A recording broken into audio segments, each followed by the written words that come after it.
Hi ಅತ್ತೆ, hi ಮಾವ, hi Adi. Hi Anushka. Hi Anushka. ಏನು ಇವತ್ತು ಎಲ್ಲರೂ ತುಂಬಾ ಖುಷಿಯಾಗಿದ್ದೀರಾ? Yes Anushka, it's a great day. ಅದಕ್ಕೆ ನಾನು ತಡ ಮಾಡದೆ ಇವತ್ತೇ ನಮ್ಮ ಬ್ರ್ಯಾಂಡ್ ಅಂಬಾಸಿಡರ್ ಪಾರ್ವತಿಯ ಸ್ಪೆಷಲ್ ಫೋಟೋ ಶೂಟ್ಗೆ ಅರೇಂಜ್ ಮಾಡಿಬಿಟ್ಟಿದ್ದೀನಿ.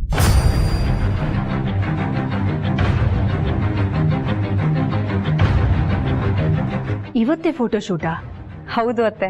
ಪಾರ್ವತಿ ಬ್ರ್ಯಾಂಡ್ ಅಂಬಾಸಿಡರ್ ಅಂದ ತಕ್ಷಣ ನನ್ನ ತಲೆಯಲ್ಲಿ ಒಂದಿಷ್ಟು ಐಡಿಯಾಸ್ ಓಡ್ತಿವೆ. ಇಡೀ ಬ್ರ್ಯಾಂಡ್ ಲುಕ್ ಅಂಡ್ ಫೀಲ್ ನ ಚೇಂಜ್ ಮಾಡಿಸಿ ಅದನ್ನ ಒಂದು ಬೇರೆ ರೇಂಜ್ಗೆ ತಗೊಂಡು ಹೋಗೋದು.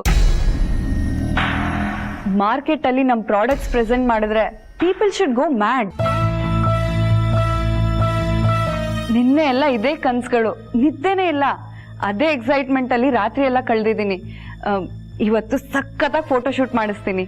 ನಮ್ ಬ್ರ್ಯಾಂಡ್ ಬಗ್ಗೆ ನೀನ್ ತೋರಿಸ್ತಿರೋ ಉತ್ಸಾಹ ನೋಡಿದ್ರೆ ತುಂಬಾ ಸಂತೋಷ ಆಗುತ್ತೆ ಅನುಷ್ಕಾ. ಆದ್ರೆ ಒಂದು ಪ್ರಾಬ್ಲಮ್ ಇದೆಯಲ್ಲಮ್ಮ. ಪ್ರಾಬ್ಲಮ್ಮಾ? ಏನತ್ತೆ? ಇವತ್ತು ಒಂದು ಇಂಪಾರ್ಟೆಂಟ್ ಮೀಟಿಂಗ್ ಇದೆ, ಅದಕ್ಕೆ ನಾವು 3 ಜನ ಹೋಗ್ತಾ ಇದ್ದೀವಿ. ಪ್ರೀತುನು ಮನೇಲಿಲ್ಲ. ನಾವೆಲ್ಲ ವಾಪಸ್ ಬರೋದು ಎಷ್ಟೊತ್ತಾಗುತ್ತೋ ಗೊತ್ತಿಲ್ಲ. ಓ ಹೌದಾ ಅತ್ತೆ? ಅದಕ್ಕೆ ನೀನ್ ಯಾಕಮ್ಮ ಸಪ್ಪಗಾಗ್ತಿದೀಯಾ? ಇವತ್ತಿನ ಫೋಟೋ ಶೂಟ್ ಬಗ್ಗೆ ತುಂಬಾ ಆಸೆ ಇಟ್ಕೊಂಡಿದ್ದೆ. ಅರಸನ್ ಕೋಟೆ ಬ್ರ್ಯಾಂಡ್ನ ತುಂಬಾ ನಾಜೂಕಾಗಿ ಹ್ಯಾಂಡಲ್ ಮಾಡಿ ಈಗಿರೋ ಮಾರ್ಕೆಟ್ ವ್ಯಾಲ್ಯೂಗಿಂತ ಒಂದು ಪಟ್ಟು ಮೇಲೆ ತಗೊಂಡು ಹೋಗೋಣ ಅಂತ ಬಂದಿದ್ದೆ. ಶಾರ್ಟ್ಸ್ನ ಹೇಗೆ ತೆಗಿಬೇಕು ಅಂತ ಸ್ಕೆಚಸ್ ಕೂಡ ರೆಡಿ ಮಾಡಿಟ್ಟಿದ್ದೆ. ಅನ್ಫಾರ್ಚುನೇಟ್ಲಿ ನೀವೇ ಇರೋದಿಲ್ಲ ಅಂದರೆ ಇನ್ನು ಫೋಟೋ ಶೂಟ್ ಮಾಡಿಸಿ ಪ್ರಯೋಜನ ಇಲ್ಲ. ಬೆಸ್ಟ್ ಪ್ರೊಫೆಷನಲ್ಸ್ನ ಕರೆಸಿದ್ದೆ. ನೋ ಪ್ರಾಬ್ಲಮ್ ಅತ್ತೆ, ವಾಪಸ್ ಕಳಿಸ್ತೀನಿ. ಯಾಕಮ್ಮ ಅವ್ರನ್ನೆಲ್ಲ ವಾಪಸ್ ಕಳಿಸ್ತೀಯಾ? ನೀನ್ ಯಾಕೆ ಫೋಟೋ ಶೂಟ್ ಕ್ಯಾನ್ಸಲ್ ಮಾಡ್ಕೋತೀಯಾ? ಅತ್ತೆ, ನೀವೇ ಇರೋದಿಲ್ಲ ಅಂತಿದ್ದೀರಾ. ನಾನಿಲ್ದೆ ಹೋದ್ರೇನಂತೆ? ನೀನಿದೆಯಲ್ಲ, ನೀನ್ ಮುಂದೆ ನಿಂತು ಮಾಡಿಸು. ಅತ್ತೆ, ನಿಮ್ಮ ಜಾಗದಲ್ಲಿ ನಾನು ಅರ್ಹತೆ ಇದೆ, ಮೊದಲಿನ ಉತ್ಸಾಹನೂ ಇದೆ ತಾನೆ? ಅರಸನ ಕೋಟೆ ಅಖಿಲಾಂಡೇಶ್ವರಿ ವಿಷಯಕ್ಕೆ ಬಂದ್ರೆ ಅದು ಯಾವತ್ತೂ ಕಮ್ಮಿ ಆಗಲ್ಲ ಅತ್ತೆ. ಈ ಮನೇಲಿ ನಾನ್ ಬೇರೆ ಅಲ್ಲ, ನೀನ್ ಬೇರೆ ಅಲ್ಲ. ನಾನ್ ನಿಂತು ನಡೆಸ್ಕೊಟ್ರೆ ಎಷ್ಟು ಅಚ್ಚುಕಟ್ಟಾಗಿರುತ್ತೋ ಅದೇ ಛಾತಿ ನಿನ್ನಲ್ಲೂ ಇದೆ ಅನ್ನೋ ನಂಬಿಕೆ ನನಗಿದೆ. ನೀನು ಈ ಫೋಟೋ ಶೂಟ್ ಅನ್ನ ಕ್ಯಾನ್ಸಲ್ ಮಾಡೋ ಅವಶ್ಯಕತೆ ಇಲ್ಲ. I think you should go out. I you sure ಅತ್ತೆ? ನನಗೆ ಖಚಿತವಾಗಿದೆ, ನನ್ನ ಬಾಯಿಂದ ಒಂದು ಪದ ಹೊರಗೆ ಬರೋದಿಲ್ಲ ಅನುಷ್ಕಾ. ಅದನ್ನ ಚೆನ್ನಾಗಿ ನೆನ್ಪಿಟ್ಕೋ. ಐ ಆಮ್ ವೆರಿ ಶ್ಯೂರ್ ನನ್ನ ಗೈರು ಹಾಜರಿಯಲ್ಲೂ ನೀನು ಅಚ್ಚುಕಟ್ಟಾಗಿ ಕೆಲಸ ಮಾಡ್ತೀಯಾ ಅನ್ನೋ ನಂಬಿಕೆ ನನಗಿದೆ. ಆಯ್ತು ಅತ್ತೆ, ಆದ್ರೆ ನೀವು ನನ್ನ ಜೊತೆ ಇದ್ದೀರಾ ಅಂತಾನೆ ನಾನು ಕೆಲಸ ಮಾಡ್ತೀನಿ. ನಿಮ್ಮ ಗೈಡೆನ್ಸ್ ನಂಗೆ ಬೇಕು. ಅದು ಸದಾ ಇರುತ್ತೆ ಅನುಷ್ಕಾ. ಹಾಗಾದ್ರೆ ನಾನು ಯಾವ ರೀತಿ ಪ್ಲಾನ್ ಮಾಡ್ಕೊಂಡಿದ್ದೀನಿ, photoshoot sketches, colours, designs, dresses, ಅದರ ಸ್ಟೈಲಿಂಗ್ ಅದನ್ನೆಲ್ಲ ನಿಮಗೆ ತೋರಿಸ್ಬೇಕು. ನೀವು ಒಪ್ಪಿದ ಮೇಲೆನೆ ಅದನ್ನ ನಾನು ಪ್ರೊಸೀಡ್ ಮಾಡ್ತೀನಿ. ಶ್ಯೂರ್.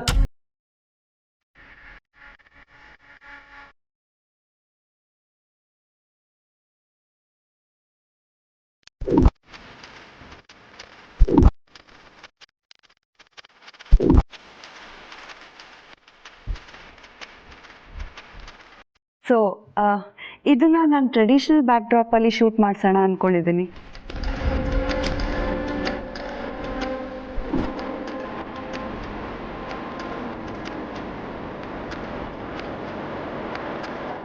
ಇದನ್ನ ವೈಟ್ ಬ್ಯಾಕ್ ಡ್ರಾಪ್ ಅಲ್ಲಿ ಇಲ್ಲಿ ಕಲರ್ ಫಿಲ್ ಮಾಡೋಣ ಅನ್ಕೊಂಡಿದ್ದೀನಿ.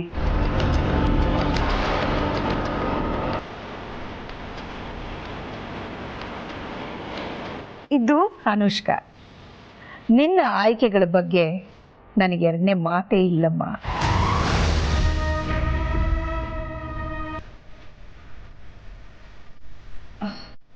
ಬಟ್ ನೀವು ಒಂದ್ಸರ್ತಿ ಪೂರ್ತಿ ನೋಡಿದಿದ್ರೆ. ಅನುಷ್ಕಾ, ನೀನಿನ್ನೂ ನಮ್ಮ ಕಂಪನಿಗೆ ಸೇರಿಲ್ಲ, ನಮ್ಮ ಮನೆಗೆ ನಂಟಾಗಿಲ್ಲ. ಆದರೂ ಇಷ್ಟೊಂದು ಮುತುವರ್ಜಿ ವಹಿಸ್ತಾ ಇದೀಯಾ. ನಿನ್ನ ಆಯ್ಕೆಗಳ ಬಗ್ಗೆ, ನಿನ್ನ ನಿರ್ಧಾರಗಳ ಬಗ್ಗೆ ನಾನೇನಾದರೂ ಅನುಮಾನ ಪಟ್ರೆ ನಾನ್ ದಡ್ಡಿ ಆಗ್ತೀನಿ ಅಷ್ಟೇ. ನಿನ್ನ ಈ ಮುತುವರ್ಜಿ, ಎನರ್ಜಿ, ಪ್ಯಾಷನ್ ಇದ್ರ ಬಗ್ಗೆ ನನಗೆ ತುಂಬ ನಂಬಿಕೆ ಇದೆ. ನಮ್ಮ ಕಂಪನಿಯ ಮುಂದಿನ ಏಳಿಗೆಗೆ ನೀನು ಮಹಾನ್ ಕಾರಣಳಾಗ್ತೀಯಾ ಅನ್ನೋ ಭರವಸೆನೂ ನನಗಿದೆ. ನಿಮ್ಮ ನಂಬಿಕೆಗೆ ನಾನು ತಲೆ ಬಾಗ್ತೀನಿ. ಬರೀ ಮಾತಲ್ಲಿ ಹೇಳೋದಿಲ್ಲ, ಕೆಲಸದಲ್ಲಿ ತೋರಿಸ್ತೀನಿ. ಅಮ್ಮ ಹೊರಡೋಣ. ಎಸ್ ಆದಿ, ಹೊರಡೋಣ. All the best Anushka. Thank you ಅತ್ತೆ. Good luck Anushka. Thank you so much. ನಿಮ್ಮೆಲ್ಲರಿಗೂ all the best. Thanks. Thank you.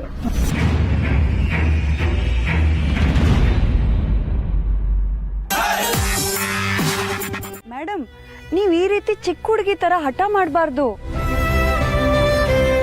ನೀವು ಅರಸನ ಕೋಟೆ ಅಖಿಲಾಂಡೇಶ್ವರಿ ಅವರು ಚೂಸ್ ಮಾಡಿರೋ ಬ್ರ್ಯಾಂಡ್ ಅಂಬಾಸಿಡರ್. ನೀವು ಹಾಕೊಂಡಿರೋದು ಅವ್ರೊಪ್ಪಿರೋ ಬಟ್ಟೆಗಳೇ. ನೀವು ಚೆನ್ನಾಗಿ ಕಾಣಿಸ್ಬೇಕಂತ ತಾನೇ ನಾವು ಇಷ್ಟೆಲ್ಲ ತಯಾರಿ ಮಾಡಿರೋದು. ನೀವು ಹಾಕಿರೋ ಬಟ್ಟೆಯಲ್ಲಿ ಹೀರೋಯಿನ್ ತರ ಕಾಣಿಸ್ತೀರಾ ಗೊತ್ತಾ? ಮೇಡಮ್, ಬಟ್ಟೆ ತುಂಬಾ ಚಿಕ್ಕದಾಗಿದೆ, ಇಲ್ಲಿ ತುಂಬಾ ಜನ ಇದ್ದಾರೆ ಮೇಡಮ್. ಬೇಡ ಮೇಡಮ್. ಅವೆಲ್ಲ ಮುಲಾಜೆ ನೋಡ್ಬಾರ್ದು. ಎಷ್ಟೊಂದ್ ಜನ 2 ಪೀಸಲ್ಲೆಲ್ಲ ಫೋಟೋ ಶೂಟ್ ಮಾಡ್ಸಾರ್ ಗೊತ್ತಾ? ನಿಮ್ ಆದಿ ಸರ್ ಕನ್ಸು ನನ್ಸಾಗ್ಬೇಕೋ ಬೇಡವೋ, ಇದು ನಿಮ್ ದೊಡ್ಡ ಯಜಮಾನ್ರ ಆಸೆ. ಬನ್ನಿ. ದೇವ್ರೇ, ಏನ್ ಅನಾಹುತ ಆಗ್ತಿದ್ಯಪ್ಪ ನನ್ ಕಣ್ಮುಂದೆ. ಇದನ್ನ ತಡಿಯೋಕೆ ನೀನೇ ಬರ್ಬೇಕಪ್ಪ. ಬನ್ನಿ ಮೇಡಮ್. ಮೇಡಮ್ ಮೇಡಮ್ ಬೇಡ ಮೇಡಮ್.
ಆದಿ, ಮಾತಾಡ್ಬೇಡ.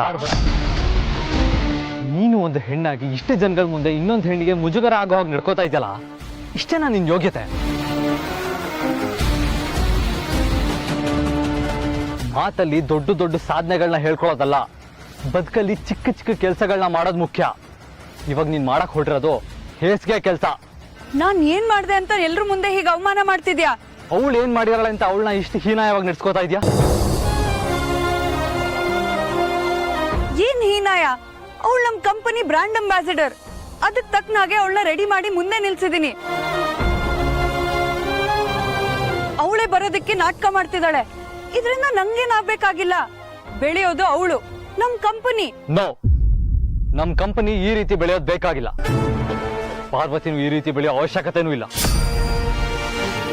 ಅಂಡ್ ಅನುಷ್ಕಾ, ನಿನಗೆ ನಮ್ಮ ಹರ್ಬಲ್ ಪ್ರಾಡಕ್ಟ್ ಕಂಪನಿಯ ಮೌಲ್ಯಗಳೇನು, ಅದ್ರ ನೈತಿಕತೆ ಏನು, ಅದ್ರ ನಂಬಿಕೆ ಏನೋ ಅನ್ನೋ ಅರಿವಿಲ್ಲ ಅನ್ಸುತ್ತೆ. ಅಲ್ಲ, ಇಷ್ಟು ಜನಗಳೆದ್ರಿಗೆ ಪಾರ್ವತಿನ ಎಳ್ದಾಡಕ್ ಮನ್ಸಾದ್ರೂ ಹೇಗ್ ಬರುತ್ತೆ ನಿನಗೆ? ಅಲ್ಲ, ಅವಳ ಕನ್ವಿನ್ಸ್ ಮಾಡೋದಕ್ಕೆ ಟ್ರೈ ಮಾಡ್ತಿದ್ದೆ ಆದಿ. ನೀನ್ ಮಾಡ್ತಾ ಇರೋದು ನನಗ್ ಕನ್ವಿನ್ಸ್ ಆಗ್ತಾ ಇಲ್ಲ. ನಮ್ಮ ಕಂಪನಿ ಭಾರತದ ಸಂಸ್ಕೃತಿನ ಬಿಂಬಿಸುವಂತ ಕಂಪನಿ. ನಮ್ಮ ಹೆಣ್ಣು ಮಕ್ಕಳ ಸೌಂದರ್ಯನ ಬಿಂಬಿಸುವಂತ ಪ್ರಾಡಕ್ಟ್ ನಮ್ದು.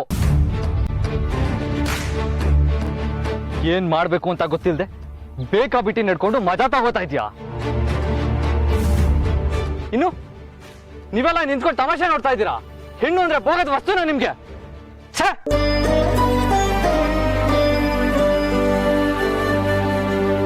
ಅಂದ್ರೆ ಹುಡುಗಿಯರು ಈ ರೀತಿ ಬಟ್ಟೆ ಹಾಕೊಳ್ಳೋದು ತಪ್ಪ ಆದಿ? ಇದು ತುಂಬಾ ರಿಗ್ರೆಸಿವ್ ಅಪ್ರೋಚ್ ಆಯ್ತು ನಿಂದು.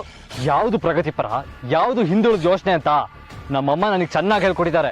ಅದನ್ನ ನಾನು ನಿನ್ನಿಂದ ಕಲಿಬೇಕಾಗಿಲ್ಲ. ಪಾರ್ಟಿಗೆ ಹೋದಾಗ ಹೆಣ್ಮಕ್ಳು ಇದಕ್ಕಿಂತ ಚಿಕ್ಕ ಚಿಕ್ಕ ಬಟ್ಟೆ ಹಾಕೋದನ್ನ ನಾನು ನೋಡಿದ್ದೀನಿ. ಅದರಿಂದ ನನಗೆ ಯಾವತ್ತೂ ಬೇಜಾರಾಗಿಲ್ಲ. ಅದು ಅವ್ರ ಆಯ್ಕೆ, ಅವ್ರ ಇಷ್ಟ.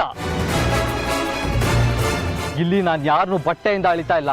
ಪಾರ್ವತಿಗೆ ಇಷ್ಟ ಇಲ್ಲ ಅಂದ್ರು ಈ ರೀತಿ ಬಟ್ಟೆ ಹಾಕಿ ಅವಳನ್ನ ಕೆಟ್ಟದಾಗಿ ನಡೆಸ್ಕೋತಾ ಇದ್ದೀರಲ್ಲ, ಅದಕ್ಕೆ ಕೋಪ ಬರ್ತಾ ಇದೆ.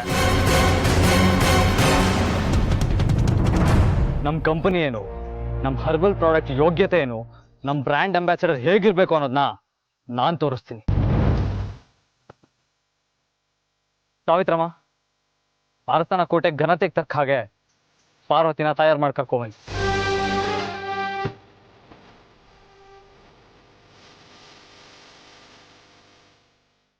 ಅಮ್ಮ, ನನ್ ಭುಜ ಕುಗ್ಗಿದೆ ಅಮ್ಮ. ಯಾವ ಭಾರದಿಂದ ಪಾರ್ವತಿ? ನನ್ ಮೇಲಿನ ನಂಬಿಕೆನೋ ನನಗಿಲ್ಲ ಧೈರ್ಯನೋ ಗೊತ್ತಾಗ್ತಿಲ್ಲ ಅಮ್ಮ. ನಿನ್ನ ಮೇಲಿಟ್ಟಿರೋ ನಂಬಿಕೆಯಿಂದ ನಿನ್ನ ಹೆಗಲ ಮೇಲಿನ ಜವಾಬ್ದಾರಿ ಇನ್ನೂ ಹೆಚ್ಚಾಗುತ್ತೆ. ನಿನ್ನ ಬಗ್ಗೆ ಇರೋ ಧೈರ್ಯದಿಂದ ನಿನ್ ಕೆಲಸ ಇನ್ನೂ ಚುರುಕಾಗುತ್ತೆ. ನೀನು ಕೆಲಸದಿಂದ ದೂರ ಓಡ್ ಹೋಗೋಳಲ್ಲ. ಜವಾಬ್ದಾರಿಯಿಂದ ತಪ್ಪಿಸ್ಕೊಂಡು ಹೋಗೋ ಪುಕ್ಕಲ್ತನೂ ನಿನ್ನಲ್ಲಿಲ್ಲ. ಹಾಗಿದ್ಮೇಲೆ ನಂಬಿಕೆ ಉಳಿಸ್ಕೊಳ್ಳೋದಕ್ಕೆ, ಧೈರ್ಯ ಬೆಳೆಸ್ಕೊಳ್ಳೋದಕ್ಕೆ ಯಾಕೆ ಇಷ್ಟು ಕಷ್ಟ ಆಗ್ತಿದೆ? ನೀವ್ ಅನ್ಕೊಂಡ ಶಕ್ತಿ ನನ್ನಲ್ಲಿಲ್ವೇನೋ. ನೀವ್ ಕಂಡಿರೋ ಕನ್ಸಿನ ಸೇತುವೆಯಾಗಿ ಭಾರ ತಡೆಯೋ ಅರ್ಹತೆ ನನ್ನಲ್ಲಿಲ್ಲ ಅಮ್ಮ. 9 ತಿಂಗಳು ಒಂದು ಜೀವಕ್ಕೆ ಗರ್ಭದಲ್ಲಿ ಗೂಡು ಕಟ್ಟಿ ಕಾಪಾಡಿ, ಯಾರು ಅನುಭವಿಸಲಾಗದ ನೋವನ್ನ ಸಹಿಸಿ ಜನ್ಮ ನೀಡೋ ಶಕ್ತಿ ಇರೋದು ಒಂದು ಹೆಣ್ಣಿಗೆ ಮಾತ್ರ. ಹಸುಗೂಸಿಗೆ ಹಸುವಾದಾಗ ಪ್ರಕೃತಿ ನಿಯಮದ ಪ್ರಕಾರ ಎದೆ ಹಾಲು ಉಣಿಸೋ ಅರ್ಹತೆ ಇರೋದು ಒಂದು ಹೆಣ್ಣಿಗೆ ಮಾತ್ರ. ಈ ಶಕ್ತಿ ಅರ್ಹತೆಯ ಸಂಕೇತ ಆಗಿರೋ ಹೆಣ್ಣು ನೀನು. ಆತ್ಮಾವಲೋಕನ ಮಾಡ್ಕೊ, ಅನುಮಾನ ದೂರ ಆಗುತ್ತೆ. ನಿಮ್ ಅನುಭವದ ಮುಂದೆ ನನ್ನ ಅನುಭವ ಸಮುದ್ರದಲ್ಲಿ ಹನಿಯಷ್ಟು. ನನ್ ಮಿತಿ ಅಡ್ಗೆ ಮನೇಲಿ ಒಲೆಗ್ ಸೀಮಿತ. ನನ್ ದೃಷ್ಟಿಕೋನ ಅರಸನ್ ಕೋಟೆ ಸೇವೆಗ್ ಸೀಮಿತ. ಇದರಿಂದ ಆಚೆ ಇರೋ ಪ್ರಪಂಚ ನನಗ್ ಭಯ ಹುಡ್ಸುತ್ತಮ್ಮ. ಹಾರಬೇಕು ಪಾರ್ವತಿ, ಹಾರದೆ ಎತ್ತರ ಗೊತ್ತಾಗೋದಿಲ್ಲ. ಈಜಬೇಕು, ಈಜದೆ ಆಳ ತಿಳಿಯೋದಿಲ್ಲ. ಹಾರೋಗ್ ಬರ್ದೆ ರೆಕ್ಕೆ ಕಟ್ಕೊಂಡು, ಈಜೋಗ್ ಬರ್ದೆ ಉಸಿರು ಕಟ್ಕೊಂಡು ಅನ್ಭವಿಸೋ ಯಾತ್ನೆ ನನಗ್ ಸಾಕಾಗಿದ್ಯಮ್ಮ. ನೀನ್ ಅನುಭವಿಸಿರೋ ಯಾತನೆನ ನಾವು ನೋಡದೆ ಬಂದಿದೀವೇನಮ್ಮ. ನೀನು ಚಿಕ್ಕ ವಯಸ್ಸಿಂದಾನೇ ತುಂಬಾ ಏರುಪೇರುಗಳನ್ನ ಕಂಡಿದೀಯ. ನೋವು ನಲಿವುಗಳನ್ನ ಸಮನಾಗಿ ಅನುಭವಿಸಿದೀಯ. ಇಷ್ಟೆಲ್ಲ ಅನುಭವ ಆದ್ಮೇಲೆ ಒಂದು ವಿಷಯ ಗೊತ್ತಿರ್ಬೇಕು. ಈ ಕಾಲ ಕ್ಷಣಿಕ, ಇದು ಕಳೆದೋಗುತ್ತೆ. ಜೀವನ ಮುಂದೆ ಸಾಗುತ್ತೆ. ಹಳೆ ಅಲೆ ಹೋಗಿ ಹೊಸ ಅಲೆ ಸಾಗಿ ಬರುತ್ತೆ. ಹಾರಕ್ಕೆ ಅಡಗಿರೋ, ಈಜೋದಕ್ಕೆ ತಯಾರಾಗಿರೋ ತಾಕತ್ತು ತಿಳಿದು ಬರುತ್ತೆ. ಆಗ ನಿನ್ನನ್ನ ಕಟ್ಟಾಕಿರೋ ಈ ಬೇಲಿಯನ್ನ ದಾಟಿ ಹೊರಗೆ ಬಂದು ಸಾಧನೆ ಮಾಡ್ತೀಯ ಪಾರ್ವತಿ. ಪಾರ್ವತಿ, ನೀನು ತುಂಬಾ ಧೈರ್ಯ ಇರೋಳು. ಸೋಲ್ಬೇಡಮ್ಮ. ನನ್ ಸೋಲಿನ ಜೊತೆಗೆ ಬೇರೆಯವ್ರ ಸೋಲನ್ನ ನೋಡಕ್ ನನಗಿಷ್ಟ ಇಲ್ಲ ಅಮ್ಮ. ಯಾವುದು ಸೋಲು?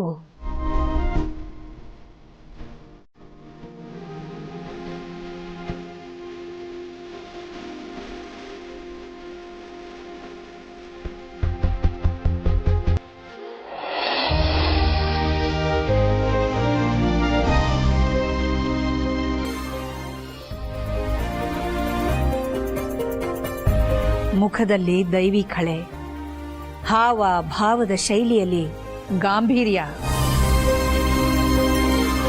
ಪಾರ್ವತಿ, ದೇವರು ಕೆಲವರಿಗಷ್ಟೇ ಒಲಿತಾನೆ, ಮತ್ತು ಅಂಥವರು ಗೆಲ್ತಾರೆ. ನಿನ್ನ ಗೆಲುವು ಆದಿತ್ಯ ಗ್ರೂಪ್ ಆಫ್ ಕಂಪನೀಸ್ನ ಗೆಲುವು, ಈ ಅಖಿಲಾಂಡೇಶ್ವರಿಯ ಗೆಲುವು.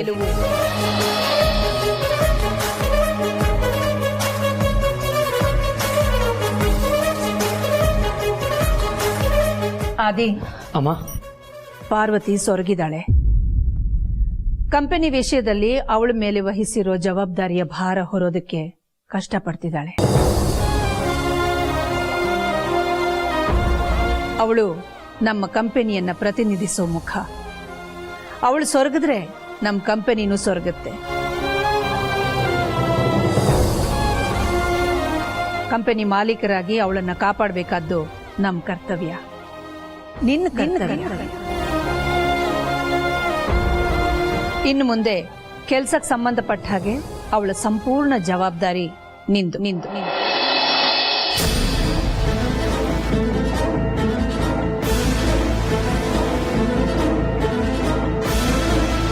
ಪಾರ್ವತಿ ನಿನ್ನ ಜವಾಬ್ದಾರಿ. ನಿನಗೆ ನನ್ನ ಉದ್ದೇಶ ಅರ್ಥ ಆಗಿದೆ ಅನ್ಕೋತೀನಿ.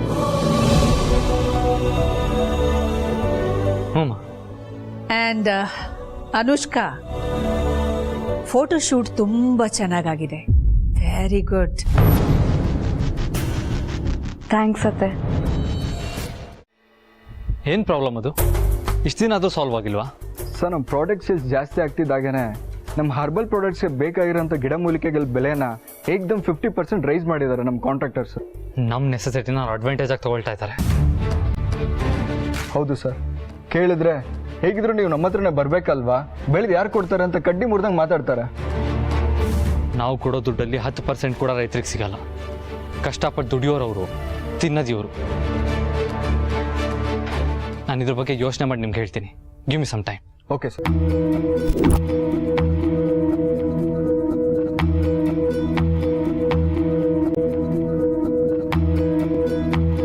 ದೊಡ್ಡೇಶ್ಮಾನ್ರೆ, ಏನ್ ತುಂಬಾ ಯೋಚನೆ ಮಾಡ್ತಿದ್ದೀರಾ? ಪಾರ್ವತಿ, ನಿಮ್ಮ ಹಳ್ಳಿಲಿ ನೀವು ಎಲ್ಲ ಬೆಳೀತಾ ಇದ್ರಿ ಅಲ್ವಾ? ರಾಗಿ, ಜೋಳ, ಗೋಧಿ. ಹ್ಞೂ ದೊಡ್ಡೇಶ್ಮಾನ್ರೆ, ಅದೇ ಅಲ್ವಾ ನಮ್ಮ ಜನಕ್ಕೆ ದೇವ್ರು. ರೈತರಿಗೆ ಅವ್ರು ಬೆಳೆದಿರೋ ಬೆಳೆಗೆ ಪೂರ್ತಿ ಹಣ ಸಿಗುತ್ತಾ, ಅಥವಾ ಬೇರೆ ಯಾರೋ ಅವ್ರ ಹತ್ರ ಕೊಂಡ್ಕೊಂಡು ಅವ್ರಿಗೆ ಕಮ್ಮಿ ಹಣ ಕೊಡ್ತಾರಾ? ಮಾರ್ಕೆಟಿಗೆ ಹೋಗಿ ಮಾರಾಟ ಮಾಡೋರು ಕಮ್ಮಿ ದೊಡ್ಡೇಶ್ಮಾನ್ರೆ. ಮಧ್ಯಸ್ಥಿಕೆ ವಹಿಸ್ಕೊಂಡು ಮೋಸ ಮಾಡೋರು ಇದ್ದಾರೆ. ಜನ ಅದಕ್ಕೆ ಒಗ್ಗೋಗಿದ್ದಾರೆ. ನಮ್ಮ ಪಕ್ಕದ ಮನೆಯಲ್ಲಿ ಬಸವಣ್ಣ ಅಂತ ಒಬ್ರಿದ್ರು.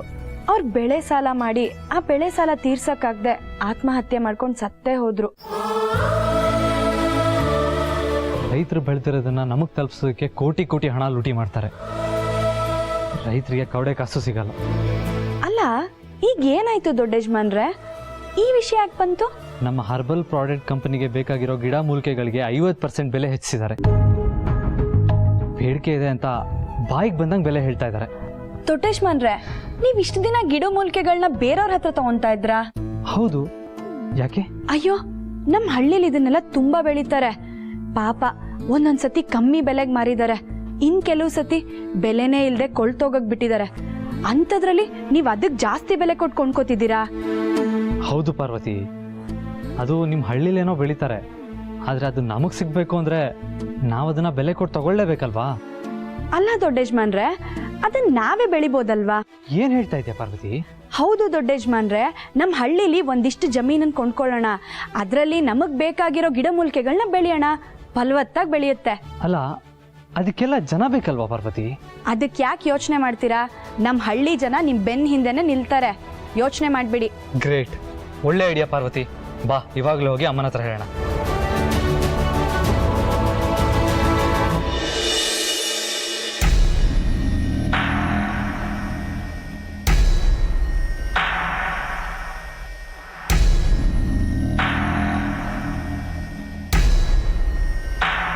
ಪಾರ್ವತಿ ಹೇಳಿರೋದು ಒಳ್ಳೆ ಐಡಿಯಾ.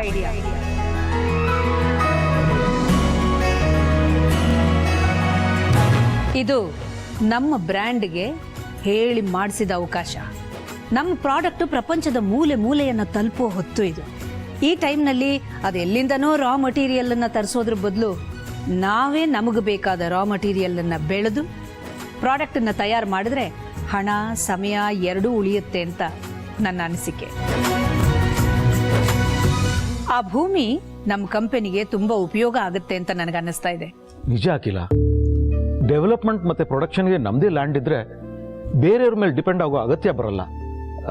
ಒಂದ್ಸತಿ ಆ ಲ್ಯಾಂಡ್ನ ಹೋಗಿ ನೋಡ್ಕೊಂಡು ಬಂದು ಆದಷ್ಟು ಬೇಗ ನಿರ್ಧಾರ ತಗೊಳ್ಳೋದು ಒಳ್ಳೇದು ಅಂತ ನನಗನ್ನಿಸ್ತಾ ಇದೆ.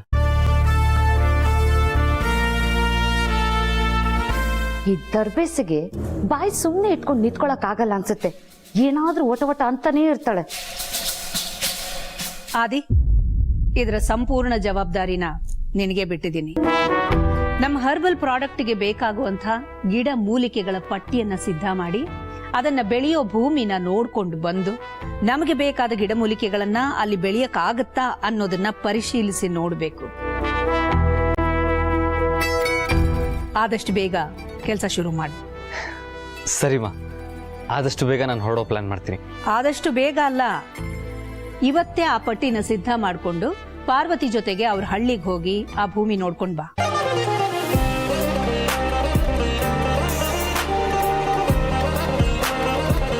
ಸರಿಮಾ.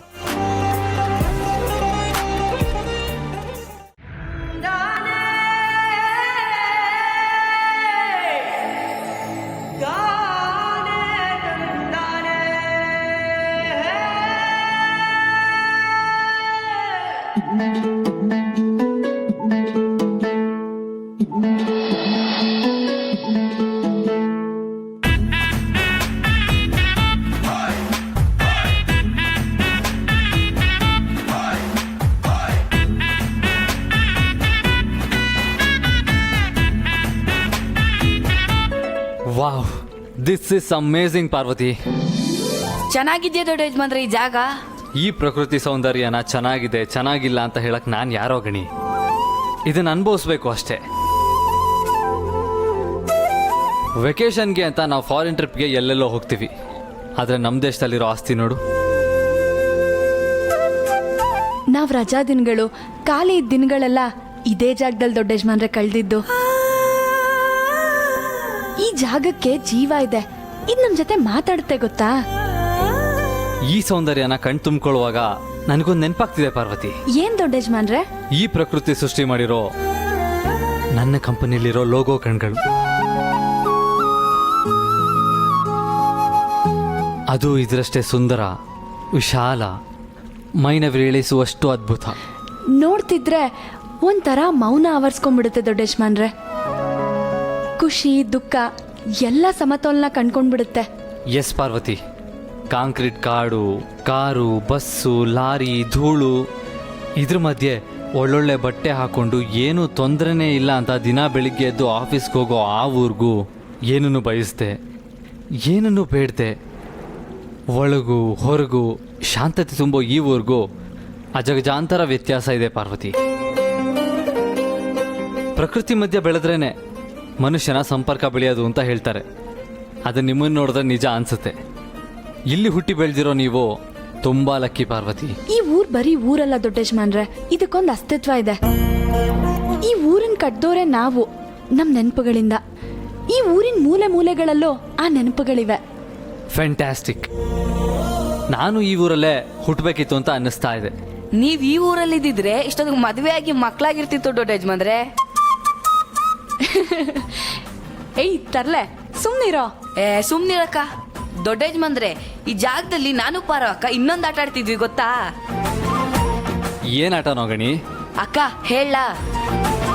ಬೇಡ ಸುಮ್ನಿರೋ ಗಣಿ. ದೊಡ್ಡ ಯಜಮಾನ್ರೆ, ಪಾರ್ವಕ್ಕಂಗ್ ನಾಚಿಕೆ. ನಾಚಿಕೆ ಗೀಚಿಕೆ ಎಲ್ಲ, ನಿಮ್ಮೂರಿಂದ 10 ಮೈಲಿ ಆಚೆಗೆ. ಬೇಗ ಆಟ ಸ್ಟಾರ್ಟ್ ಮಾಡಿ. 1 ನಿಮಿಷ ಬಂದೇ ಇರಿ ದೊಡ್ಡ ಯಜಮಾನ್ರೆ.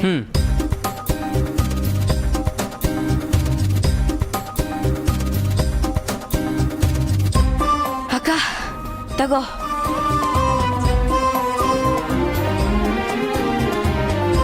ದೊಡ್ಡ ಯಜಮಾನ್ರೆ, ಈಗ ನೋಡಿ ಆಟ. ಹಲೋ, ಯಾರು? ಪಾರ್ವತಿನಾ?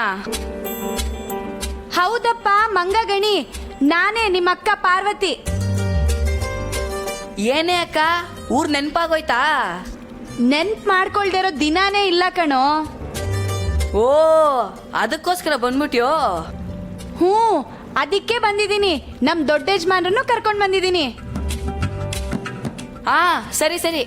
ದೊಡ್ಡ ಯಜಮಾನ್ರೆ ಬನ್ನಿ, ನೀವು ಮಾತಾಡಿ. ಹ್ಞೂ.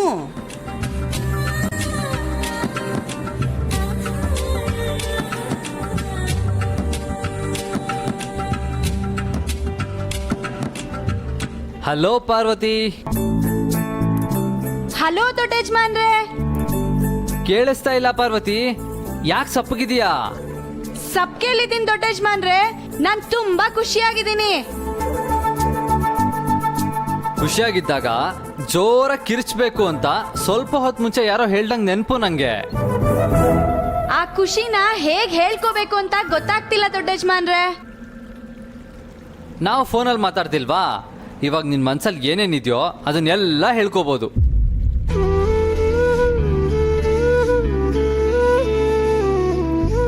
ಹಲೋ ಪಾರ್ವತಿ, ಯಾಕೇನು ಮಾತಾಡ್ತಾ ಇಲ್ಲ?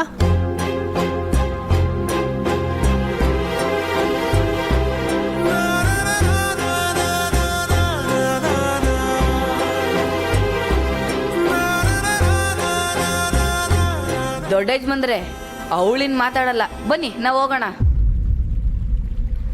ಯಾಕೋಗಣಿ, ಏನಾಯ್ತು? ಅಕ್ಕ ಪ್ರತಿ ಸತಿ ಈ ಜಾಗಕ್ಕೆ ಬಂದಾಗ ಈ ಫೋನಲ್ಲಿ ತನ್ನ ಮನ್ಸಲ್ಲಿರೋದನ್ನೆಲ್ಲ ತನ್ನ ಗಂಡನ ಹತ್ರ ಹೇಳ್ಕೋಬೇಕು ಅಂತ ಆಸೆ ಪಡ್ತಾ ಇದ್ಲು. ಆ ಆಸೆನ ಇವತ್ತು ನೀವು ಪೂರೈಸಿದಿರಲ್ಲ, ಅದಕ್ಕೆ ಕಳ್ದೋಗ್ಬಿಟ್ಟಿದ್ದಾಳೆ.